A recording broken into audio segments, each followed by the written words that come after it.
কৌটিল্যের অর্থশাস্ত্র।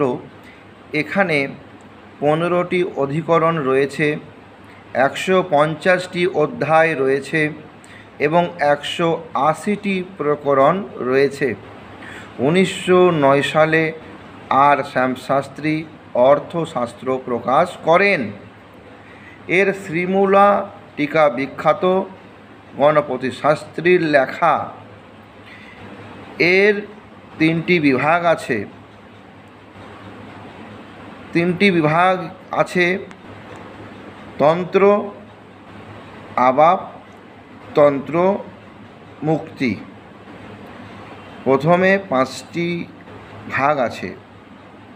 এখানে আভ্যন্তরীণ আইনকানুন, নিয়ম, নীতি নির্ধারণের কথা বলা হয়েছে।